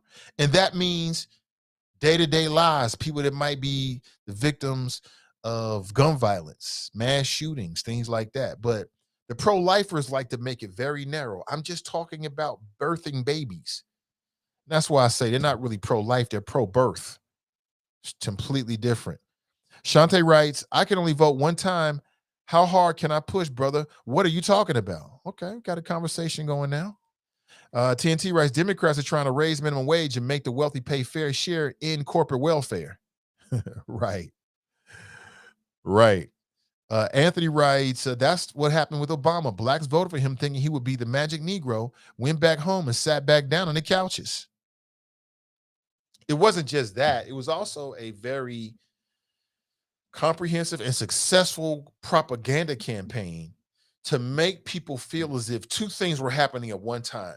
That Obama was some type of like ultra liberal plant that ultimately was going to take your guns and take your wealth and take your life and give it to people with darker skin color. But then with the people with the darker skin color, there was a very sophisticated and laser focused, targeted propaganda campaign to make you feel as if the man wasn't effective at all. I heard people saying stuff like, he did more for the gays than he did for black people. Right? I heard that shit over and over again. And I'm like, The shit was so loud. I mean, the propaganda campaign to make people believe that Obama didn't do anything, which is exactly what the Republicans should and wanted. People say that's what they should do. And it's a very cynical view. They're like, well, the Republican Party, that's the opposition. They're supposed to try to make the Democrats look bad. I thought they were supposed to be out there for the people. Fuck trying to make somebody look bad. If you're a better choice, I never trust politicians that spend a lot of time with, uh, baseless critiques of their opponent. I'm not really into that. I'm more into what are you gonna do? What have you done? Don't tell me what you think the next guy. I thought David Mann got into that with Aftab Purival. He got too into that. Every damn time he got in front of the microphone and had a media event, he talking about Aftab. I don't want to hear about Aftab from you. I want to hear about you from you. Tell me what you're going to do. Tell me what I can expect from your administration. What are your policy goals? What are you going to do for people like me? Rather than, what somebody did a long time ago and I already forgot and it don't really matter to me. It's a big mistake. Big mistake. But they were very successful with that at Obama. And he made it, the powers that be that capitalize off of things like that, they were very successful in slowing down Obama's agenda legislatively and then going back onto their media like Fox News and saying, see, he ain't doing nothing. Huh? But that's a game that happens a lot. You know what I'm saying? That's the game that happens a lot. It happened with your radio stations. Like I told you before, it's the same thing what happened, with Radio 1 when they made the Max Exodus. You had a white program director, station manager, cluster manager who did this is my opinion based upon what I've learned and actually talking with people who were there, is they slow down the amount of money the station is making, and then they make a lot of changes, and then they'll say the station ain't making no money. Huh? But you were in charge of the sales force. What you mean? So it's the same thing they did with Obama. They slow down everything legislatively. They want the country to go downward. They want people to feel bad about the economy. They want more shootings. They want all the chaos to happen. And then they'll go back to their constituents and say, the country's out of control. You got to give us more control and we'll change it. It's the same shit happening over and over again. You hear the same shit happening with Joe Biden. All these shootings are happening under Biden now. It's just politics. It's just propaganda. And it works. It works very effectively. That's why they keep doing it. There's a reason why people went back home. They went back home. They was like, I did it. It don't really matter.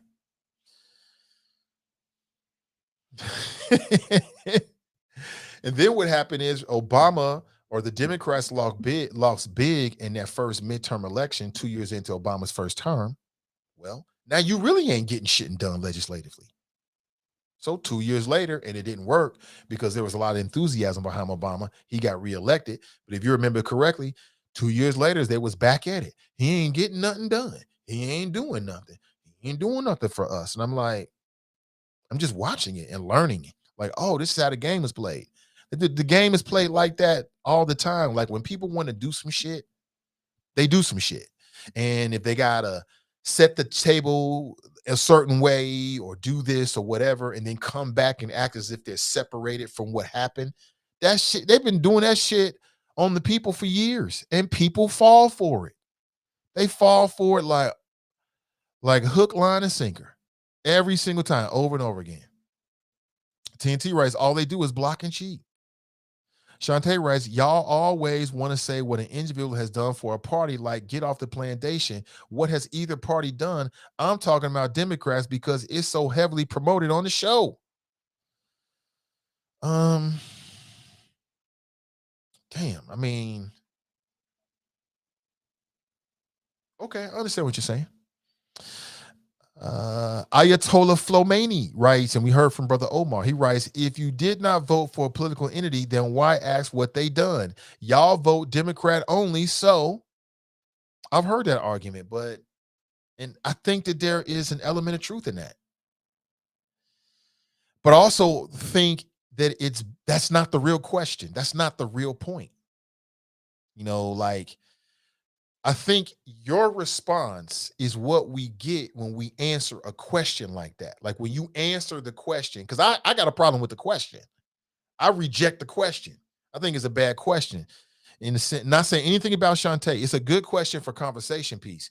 To me, it's a bad question in the sense that it doesn't get to the heart of the matter. And the heart of the matter is not about what anybody else is going to do. It's about what we do. It's about what we do. It's about how we run our households, right? It's about how we conduct ourselves as role models and as adults, how we do our business, how we coalesce politically, locally. That's what it's really all about.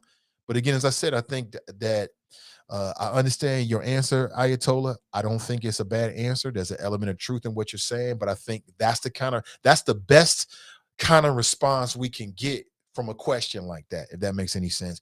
I might be getting too deep with it, but that's just how I look at it. Fame writes, smoke for Republicans. They don't promise you the world. This is a putrid argument. Please stop embarrassing yourself. Okay. Angela writes, has Black wealth increased? I haven't looked at any numbers. I have to look at any numbers. I don't know if I can't answer that question. I do know that there's been an influx of Black-owned businesses. I have read those numbers. I do know that across the country, and a lot of this has been attributed to the pandemic, that there's been an explosion in Black-owned businesses, primarily from the last numbers I read. And I think I got this from, I can't remember. I think it was the Pew Research Center, which I think is credible. And what they said is there's an explosion among minority-owned businesses, in particular Black female-owned businesses. Now, has that translated into a gain in Black wealth? I haven't read that. No. Let me see. It's a valid question, dishonest to say otherwise. Tony writes, facts to Daryl. Jamal writes, the brother shouldn't be offended by the question. It's a serious question, and people to attach to parties. I do think that people are to attach to parties. I agree with you. Again, I stand by what I said about the question. I mean, I don't have to reiterate it. Angela K writes, all I'll say is check the voting records of some of these politicians. They all don't walk it like they talk it. Fame writes, 95% of Black folks vote Democrats. And you want to ask why don't nobody ask Republicans what have they do for Blacks? Do you hear how putrid you sound? I hear what you're saying, brother. I hear what you're saying. I think factually you're right about that. But I think it's leading us down the wrong. We're going down the wrong path. We're going down the wrong path with the question and the whole line of questioning, and then the questions about the question. It's all directed in the wrong direction. It's too much finger pointing about Democrats, Republicans, independents, and not enough of this. We need more of this and less of this across the board. You know what I'm saying? Because that line of questioning leaves for people to sit at home and do nothing. And I don't think that's empowering. There's nothing empowering about that line of questioning, but okay. It makes for interesting talk radio fodder. I'm with it. Anthony P writes, thinking about it, if you're in the streets busting caps all over the place with innocent people being hurt in the process during that time, I would consider you a predator to our community too. TNT writes, those posing the question, what has Democrats done, need to do their own research. If they don't know who is trying to work for them and who is clearly working against them, then they are intellectually incompetent. Well, what I will agree with is that you're right. If somebody is asking that question, they need to go do the research to answer it themselves. I mean, it's on you. You know, if you feel that way, like, what have the Democrats done for me? Then you got some homework to do. And if through that homework, you'll find out one way or the other. Are there still independents? That's a good question. Yeah. Tony writes, Tim Mushmouth Scott did stop the bill. Daryl writes, Daryl has Glenn Williams, Washington, smiling ear to ear up in heaven right now. I can hear him right now saying, are you getting what Daryl is spitting? Shante writes, y'all say do more research, but we do plenty of research. That's why we are asking you. So offended, sir. I hear what you're saying, y'all, Shante. I hear what you're saying. I already know where this is going to go. But I could spend some time doing the research and tell you exactly what it is. And I think people might be surprised. But again, I just feel like the question, what have the Democrats done for us, is the wrong question. It's pointed in the wrong direction. And even if it was, it's not comprehensive enough. You know what I'm saying? Because for the people like Flomani and others, like Fame and Flomani, they're saying like, well, it's a fair question because most people vote Democrat. Okay. Well, I'll give you that. Most black people do vote Democrat. However, where does answering that question one way or the other lead us? Right? So let's say you ask the question, what have the Democrats done for us? Somebody does the research, and what they found out, and again, they find out, and I'm saying hypothetically, the Democrats have done nothing for us. Then what?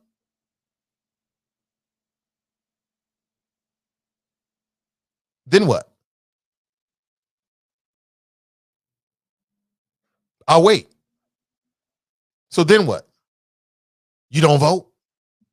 You vote Republican, which opens the door for the question, what have the Republicans? And that's why I said that if you're really serious about that question, then it has to be more comprehensive.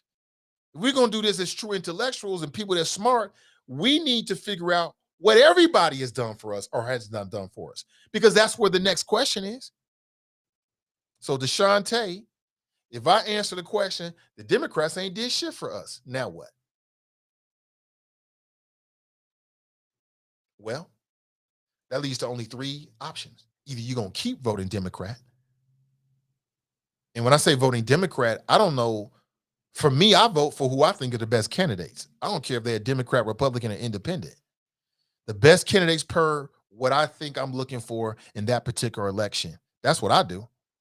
If they happen to be Democrats, that ain't my fault.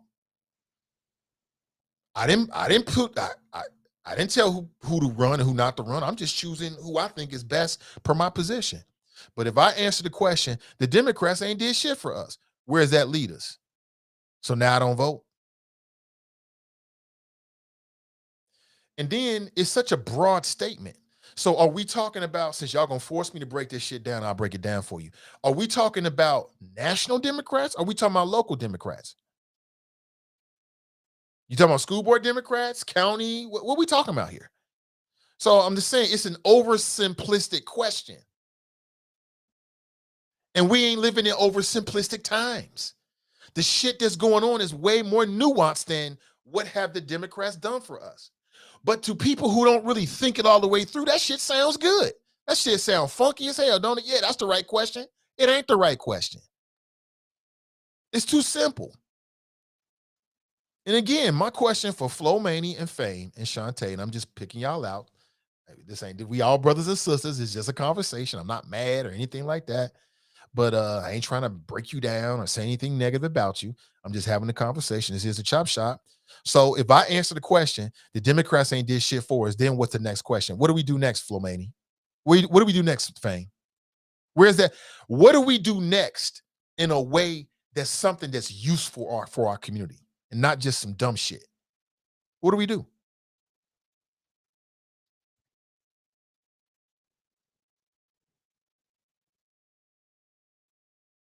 Don't vote. Vote Republican, which opens the door. What have the Republicans vote done for you? Vote independent, which opens the door. What have the independents done for you? What do you do with that? Nothing. It ain't shit you can really do with it because it's not useful. It's not really it doesn't really get to the heart of our issues. It makes great fodder on Tariq Nasheed's show. It makes great fodder for these new black media folks. It makes great fodder. I mean, that question is like a joke that always makes people laugh. They love that shit. But how useful is it?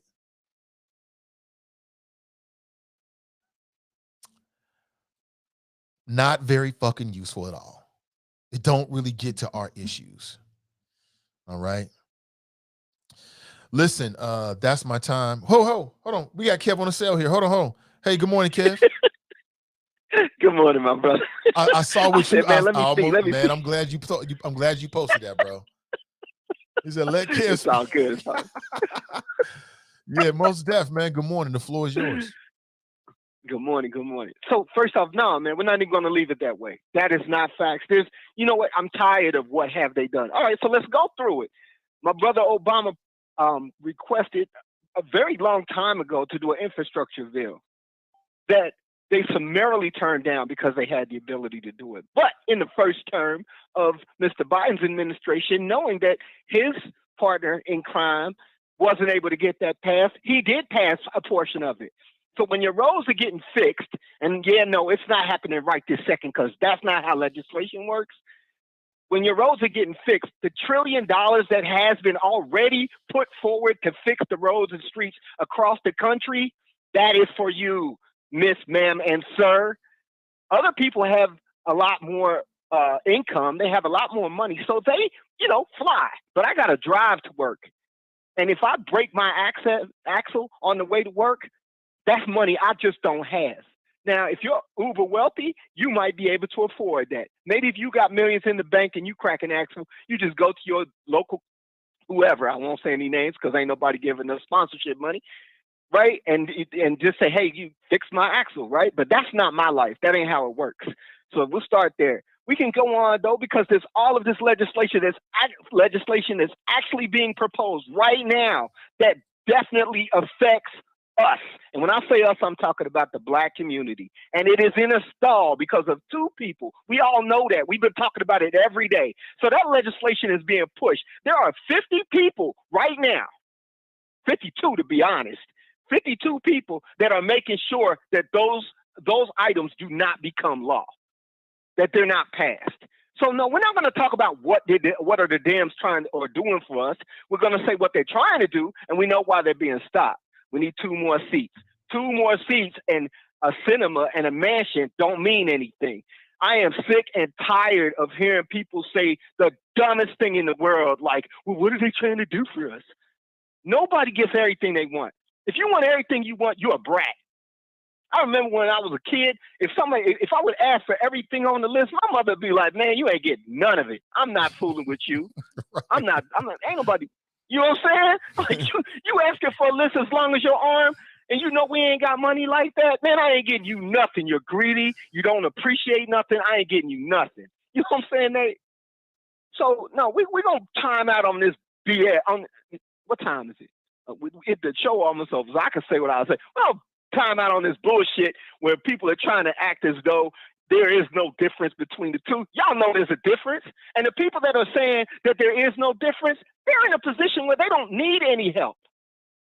Now, I do well. I'm not doing poorly myself. I do all right. But there are folks that I know that need the help. There are folks that could use free daycare. There are people that need their student loans forgiven. There are people that need the help. They're struggling every day. And it's not lazy people. These are people that go to work every day. They struggle to get ahead. I was an insurance agent at one time, and I tried to write a policy for some young ladies, and their business was too small. So they couldn't afford to have health insurance. Tell me that this stuff isn't necessary. And I'm sick of all you lames out there. Y'all are some lames, Kirks, busters. We can go back old school. Yachts, if you want to say it, that are sitting up here trying to act like and cape for some fucking Republicans that don't give a fuck about us. That's some bullshit. Y'all know that. There's folks out here that are going through it every damn day. And you're going to lay this bullshit. Go out there and vote. I don't give a fuck if you became a citizen this year, 2 years ago, 5 million years ago. Go out there and vote. Exercise your right to vote. because it is truly the greatest power that you got here. Tell me something else. You walking down the street with your 9mm, the police officer down the street will take you out halfway down the street and then ask you, what were you doing? Well, I have a CCW, sir. I had the right to have my weapon concealed. In fact, in this state, it's an open carry state. I had the right to carry it on my hip in plain sight. But try it. See what happens. That's your power? That ain't no power. There is some real power, though. There's some power going to our legislation and saying these are the rules that we need enacted, the rules and the laws that we need enacted. These are the things that we need done so that people like us are able to manage and maintain when gas is fucking $4.49 a gallon. If you're a family of four that makes $54,000 a year and half of your income is going to put gas in your tank, how do your kids eat? Come on. It's time out for BS. It's time out for all of these busters out here that are going to say, there ain't no difference between the two. Shut up. Y'all need to sit down and shut up, because the rest of us, we got business to handle. We got lives that we got to take care of. Nate, I've been activated. I apologize, man. To anybody out there that knows me as a kinder, gentler Democrat or whatever, I had to step out of character. But again, there is something we can do. Every day is a great day for a great day. Let's move forward, not backwards. Let's help one another. Reach out, teach one, reach one. That's all we got to do. And collectively, as a culture, as a group, as a community, we can thrive. We can rise and we can thrive. And that's all really matters in the end. Much love, Nate. Be blessed. Peace to you and the Chopper family. Take it easy. That's Kev on the cell. A little bit different today. He was animated. Appreciate the call. Appreciate all the calls today. And with that, that's my time, family. I appreciate you. Appreciate you coming up on 2 hours. Listen, have an excellent rest of your day. If you're looking for a new spot for lunch today, check out Wing Champ. Their website, www.originalwingchamp.com. There's a link in today's description. Check them out, and they are Black owned. You can call ahead for pickup and or delivery, and they got some unique items. They do things a little different. They got flair and flavor. Wing Champ, check them out. Undisputed champion of all wings. Today's show is also brought to you in part by our friends over at Renew Community Church. They offer a Sunday morning live stream. You can tap in on Facebook and or on YouTube. Check them out. Have an excellent rest of your day, family. I'll be back and hopefully better than ever tomorrow morning, bright and early. We'll chop it up at 8 a.m. Life is not a problem to be solved, but a reality to be experienced. Have an excellent rest of your day, and I'm out.